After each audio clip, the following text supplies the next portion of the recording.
Of that fiery pileup on the 10 West in Ontario Tuesday morning. 3 people killed, several others injured in that violent impact. The crash shut down the freeway for several hours. Watch this in a video we've obtained from the DMV. This man opening his shirt. Brian says it's kind of like FaceTime. The men sit in front of a computer and wiggle around. Their body language is abnormal. State police say they have arrested more than 140 truck drivers suspected of being in the country unlawfully. 146 truck drivers have been deported after failing a simple English test. And that's just the beginning. We especially don't want them behind the wheel of an 18-wheeler when they can't speak our language. What started as a routine exam in Florida exploded into a nationwide investigation, uncovering one of the wildest CDL fraud schemes in the country. Footage shows immigrants walking into DMV exam rooms with hidden cameras and earpieces, getting answers fed to them from outside. And it gets even worse. Some DMV workers were running test-for-hire operations, passing people who couldn't read signs, couldn't follow instructions, and in some cases, never even took the road test. Horrifyingly, those same unqualified drivers are causing major crashes in the highway. But the question, who's allowing this? And will the crackdown actually fix anything or spark a whole new mess? Let's break it down. For years, nobody thought much about the cracks forming inside America's trucking system. Complaints came and went. Long hours, risky drivers, way too many close calls, but nothing that felt like a full-blown national crisis. All of that changed after August 12th. That morning, on a busy stretch of the Florida Turnpike, 28-year-old Harjinder Singh was behind the wheel of a mini-truck. At first glance, everything seemed normal. The footage showed him driving calmly, like someone who knew the road and wasn't in any rush. His brother, Harneet Singh, sat in the passenger seat. For a moment, it looked like any other day. Then Harjinder tried an illegal U-turn across the median, and everything collapsed in seconds. A minivan slammed into the trailer at full speed, killing 3 people instantly. TikTok videos, as you guys pointed out, showed that driver Harjinder Singh making that illegal U-turn with his big rig. The truck ended up blocking all of the northbound lanes of the turnpike, while a minivan slammed into the truck. A 37-year-old woman from Pompano Beach and a 54-year-old man from Miami died at the scene of the crash. A 30-year-old man from Florida City later died from his injuries. Troopers rushed in, expecting a tragic accident, the kind they'd seen so many times before. But almost immediately, they could tell something wasn't right. Florida Highway Safety and Motor Vehicles say 28-year-old Harjinder Singh acted recklessly and without regard when making an illegal turn, which led to a crash that killed 3 people in St. Lucie County this past Monday. And it wasn't just the reckless move that set off alarms. It was what came after. We've been asking questions about the driver and working to find more information on his background. We now know that Singh, who was originally from India, entered the U.S. illegally. And it gets worse. Investigators learned Harjinder hadn't just struggled with English exams, he failed them repeatedly. He couldn't identify basic road signs. His air brake tests, his road skills tests, fail, fail, fail. The pattern didn't just raise eyebrows, it demanded answers. How did someone with that record end up driving a commercial vehicle? Despite all the failures, Harjinder had somehow walked away with a valid CDL from California. That discovery sent shockwaves through law enforcement circles and ignited a political storm between California and Florida, with Florida's officials pointing fingers and demanding accountability. California should not have provided this person the driver's license and a permit, not just for a car, but to drive large-scale trucks. To then drive into Florida, engage in this dangerous behavior and take the lives of 3 others is really a tragedy. Why did he get a license? If he couldn't speak English, he didn't know road signs, you're focused on something that's nonsense when he shouldn't have got a license in California to freaking begin with. Then investigators dug deeper, and the red flags just kept multiplying. They discovered Harjinder had entered the country illegally. His work authorization was denied in 2020, then, out of nowhere, approved a year later. His brother Harneet, ICE, says he was also in the country illegally. I think to hold California accountable, what you're really going to need is Congress to defund sanctuary states and to reel in the laws that are allowing people to game the asylum system. He came from India, halfway around the world. So Harjinder was extradited back to Florida and hit with 3 counts of vehicular homicide, plus a stack of immigration-related charges. 28-year-old Harjinder Singh, an undocumented immigrant, touches down in Florida Thursday night. But by this time, the truth was already becoming painfully clear. Arresting him wasn't going to solve anything, because as investigators combed through the paperwork, the logs, the signatures, the approvals that shouldn't exist, the turnpike crash stopped looking like one man's mistake. It looked like the first piece of a much bigger puzzle, one hiding in plain sight. Yank the business license of the trucking company that employed this guy. And Florida, we're going to go after this company too. And the moment investigators traced the next clue back to a DMV hundreds of miles away, that's when they realized this wasn't just a tragedy. It was a doorway into a nationwide scheme nobody was supposed to uncover. Now, while Florida was still reeling from the deadly crash, investigators hundreds of miles away in Long Island, New York, were cracking open a completely different problem, one that had been quietly running for years. The Nassau District Attorney calls it a corruption ring at the DMV in Garden City.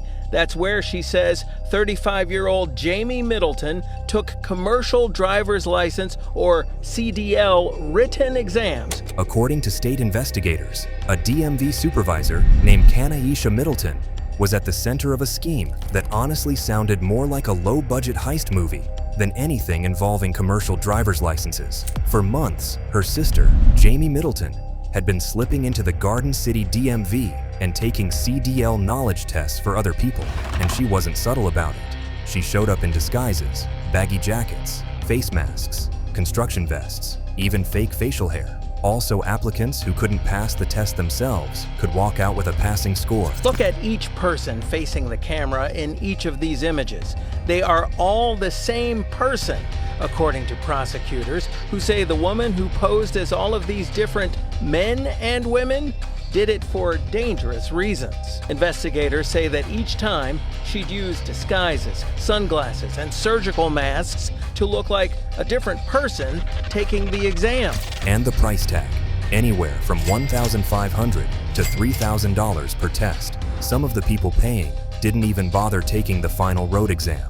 Yet at least one of them still ended up behind the wheel of a commercial truck on American highways.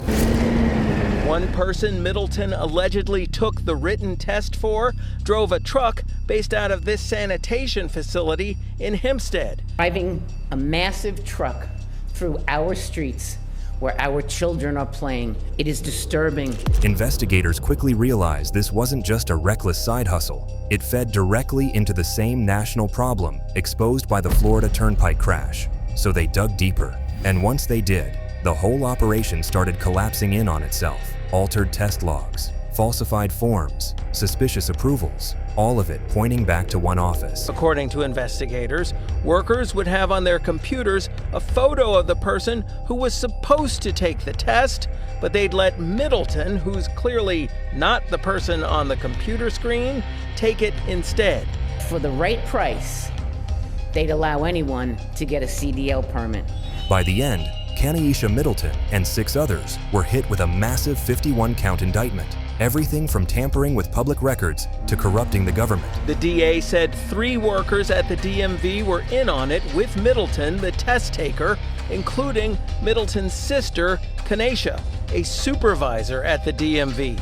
But here's what really stunned investigators. This DMV wasn't an outlier. It wasn't even the worst example, because when authorities turned their attention to the next state on their list, that's when things went from bad to unbelievable.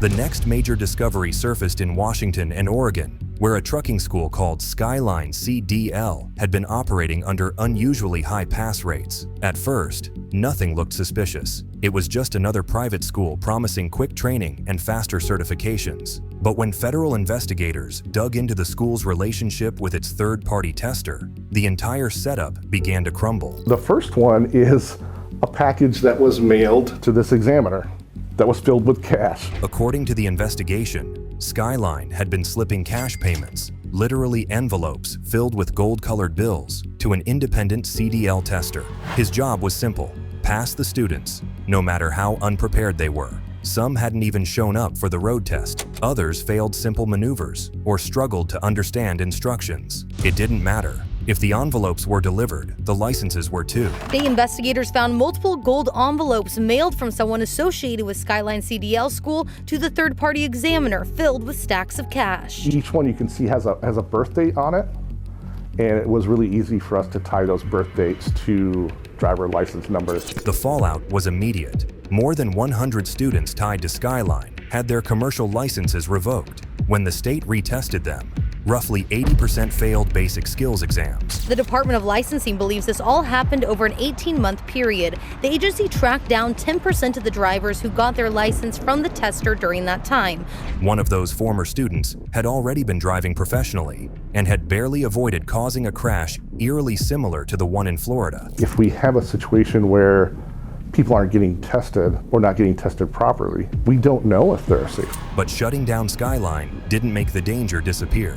Because in Jacksonville, Florida, authorities uncovered another cheating scheme, this time happening right inside a DMV exam room. 5 men were caught cheating on their English test in real time. According to investigators, the men went in here, the DMV on Roosevelt, to take the CDL test to drive a truck. But they are rigged up with equipment to get their answers. And you see the actual apparatus that he's wearing. He has a chest harness that actually holds the phone. One of them had even cut a hole in his t-shirt and slipped a phone camera inside, letting someone outside the building read the questions and feed him the answers through an earpiece. Yes, he literally turned his shirt into a spy device. In a video we've obtained from the DMV, this man opening his shirt. Brian says it's kind of like FaceTime. The men sit in front of a computer and wiggle around. Their body language is abnormal. We were shocked to see the extent that they were going to. And the moment troopers set up a checkpoint to see what else was slipping through the cracks, the entire problem revealed itself in real time, out on the open highway. So with the Skyline discovery blowing up in the news, the Department of Transportation teamed up with DHS and dropped a bombshell of an order. States had to stop issuing CDLs to any non-citizens or non-residents until their licensing systems could be reviewed. On top of that, they announced a nationwide crackdown targeting immigrant truck drivers who'd slipped through the cracks of the system. Last Friday, Duffy ordered states to stop issuing CDLs to any non-U.S. citizen or lawful resident. He estimates 190,000 non-domiciled truck drivers should lose their license. We are going to go after the CDL mills that are issuing licenses across the country. We are diving into the companies that hire these drivers. And the reaction came fast. Almost immediately, states launched audits of their own records. And what they found was every investigator's worst nightmare. Thousands of CDLs had been approved using incomplete paperwork, questionable identification, or testing logs that didn't match anything in the state databases. The process for issuing these licenses is absolutely 100% broken. It has become a threat to public safety, and it is a national emergency. California flagged nearly 17,000 commercial licenses for review.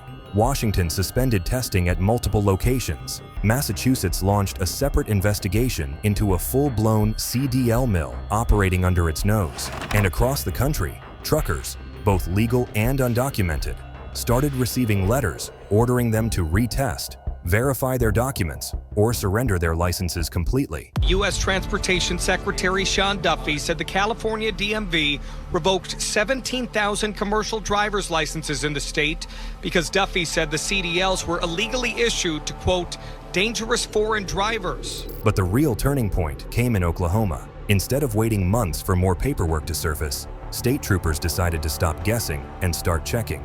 So they set up a massive highway checkpoint, the kind that verifies everything: licenses, logbooks, safety records. On paper, it was supposed to be routine. It wasn't. Troopers pulled over more than 500 commercial vehicles, and right away, something felt off. Some drivers couldn't answer basic English questions. Is there anybody else in the truck? My company. Your company, okay. You don't understand English. Others couldn't read the documents they handed over. A few didn't even understand why they were being stopped. What's that sign mean? 35? What is that sign? Number 35. What is this sign? Oh, 2 people. Maybe a girl. Maybe a woman. Then the numbers came in. Nearly 25% of the truckers had problems with their CDLs, everything from expired paperwork to completely fraudulent licenses. Several drivers were undocumented immigrants who had managed to get CDLs from other states despite failing mandatory requirements. 520 vehicles at one of our checkpoints as an operation, and over close to 25% of these drivers were illegally driving. They were from China, Russia, Venezuela. It is unbelievable. One driver handed over a license so bizarre, it became the symbol of the entire operation. The name field literally said, "No name given." That was the moment the alarms went off. Oklahoma contacted ICE, and within hours, the checkpoint escalated into a full multi-agency sweep. By the end of the operation, more than 125 undocumented drivers were detained statewide, many tied to the same states already under federal scrutiny. They took into custody 120 undocumented people. 90 of them were commercial truck drivers. The other 30 were arrested during routine traffic stops. Tipton says some had prior arrests, including human smuggling, assault, and drugs. A majority of them went to the Oklahoma City ICE office initially. Some of them went to Tulsa, and then from there, ICE then transfers them to whatever holding facility they're going to use, whether it's in Oklahoma or Texas. And Oklahoma wasn't the only state cracking down. In Indiana, troopers alongside DHS and ICE launched a major enforcement sweep called Midway Blitz, and the numbers were just as alarming. Around 150 undocumented commercial drivers were arrested, 46 behind the wheels of semi-trucks, and dozens more operating buses, box trucks, and moving vans. 223 illegal aliens have been arrested and taken off of our roads. Of those, 146 of them were drivers. That includes 46 semi-truck drivers. Putting them behind the wheel of these tractor trailers weighing tens of thousands of pounds loaded with explosive fuel down the highway endangers every single citizen that is on our roads. The operation rattled the state so much that the governor publicly vowed to keep working with federal authorities to get illegal and unlicensed drivers off the highways. We are going to work with DHS, we're going to work with ICE to keep our communities and our highways safe. By the end of all these sweeps, agencies were staring at a reality they never expected to uncover. America's highways were crowded with drivers who were poorly trained, barely vetted, or operating under completely fraudulent identities. And with each arrest, one question kept echoing louder and louder, a question the federal government could no longer brush aside. If all these drivers were on the road, who put them there? Now, this trail led investigators straight to the companies hiring these drivers, and what they uncovered inside those operations was more alarming than anything they'd seen so far. For years, the trucking industry has been drowning in a shortage of qualified drivers. Companies were desperate to keep freight moving, and that desperation opened the door for shortcuts. Some carriers started lowering their hiring standards. Others rushed CDL verification just to keep trucks on the road. And in the chaos, the most basic safety checks began to disappear. All these years of continually trying to come up with different ways to keep trucking labor cheap and driver pay way down, this is what's happening. Now everyone's paying for this on the carnages in the highway. According to DHS officials, many of the drivers arrested during the sweeps weren't working for well-established carriers with real training programs. They were tied to a growing network of pop-up carriers, companies that existed only on paper.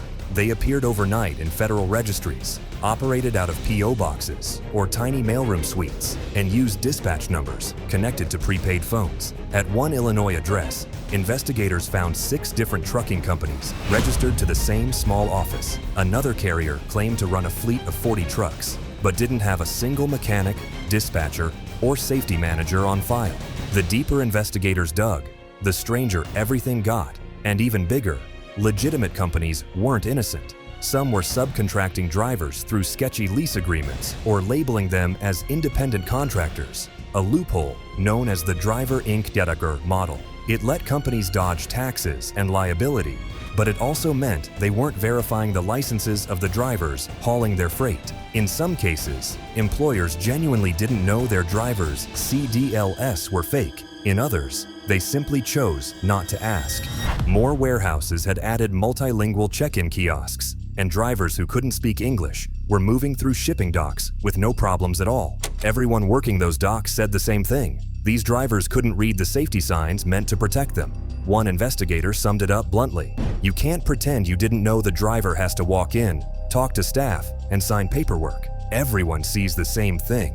At this point, the investigation went far beyond fake licenses. Federal officials were staring at a supply chain quietly propped up by drivers who couldn't meet the minimum standards required to operate an 80,000-pound vehicle. And the consequences are already spilling onto the roads.